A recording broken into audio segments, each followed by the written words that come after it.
सकाळ crime petrol news. नमस्कार, आपण पाहताय क्राईम पेट्रोल न्यूज। पाहूयात महत्त्वाची बातमी। मंडई मेट्रो स्टेशन समोरील बिल्डिंगच्या पार्किंगमध्ये चाकूने वार करून एका व्यक्तीचा खून करण्यात आला। बुधवारी 4 तारखेला सकाळी 5:30च्या सुमारास लक्ष्मीनारायण हाइट्स या इमारतीच्या तळमजल्यावर असलेल्या शीतल बियर शॉपी समोरील जागेमध्ये ही घटना घडली। दरम्यान खून झालेल्या व्यक्तीची अद्याप ओळख पटलेली नसून गुन्हे शाखा युनिट 1च्या पथकाने आरोपीला शिरूर येथून अटक केली आहे। रमेश सत्रे असं त्याचं नाव आहे। याबाबत सहाय्यक पोलीस निरीक्षक पांडुरंग वाघमारे यांनी विश्रामबाग पोलीस ठाण्यात फिर्याद दिली। पोलिसांनी दिलेल्या माहितीनुसार आरोपी रमेश सत्रे हा केटरिंगचे काम करतो। त्याला दारूचे व्यसन आहे।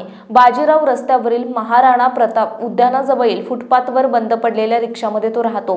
बुधवारी पहाटे 5च्या सुमारास मंडई मेट्रो स्थानक परिसरातील लक्ष्मीनारायण हाइट्स या इमारतीच्या तळमजल्यावर असलेल्या शीतल बियर शॉपीसमोर आरोपीने अनोळखी व्यक्तीचा खून केला। आरोपीने खून झालेल्या व्यक्तीच्या डोक्यावर, तोंडावर आणि तसेच गळ्यावर चाकूने वार केल्याचे दिसून आलं आहे।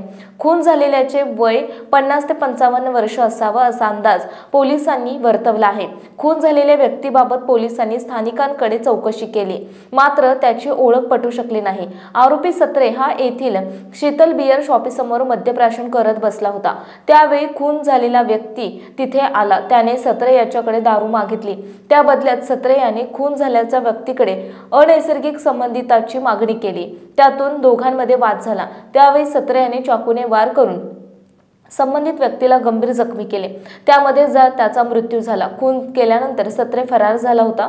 पोलिसांनी परिसरातील सीसीटीव्ही फुटेज तपासून आरोपींचा माग काढला। त्यावेळी गुन्हे शाखा युनिट 1च्या पथकातील सहाय्यक पोलीस निरीक्षक अभिजित पाटील, कृष्णा बाबर, कर्मचारी अनिकेत बाबर, शशिकांत दरेकर, निलेश जाधव, अमित जमदाडे यांच्या पथकाला सत्रे हा शिरूर येथे त्याच्या भावाच्या घरी लपून बसल्याची माहिती मिळाली। त्यानुसार पोलिसांनी त्याला ताब्यात घेतले।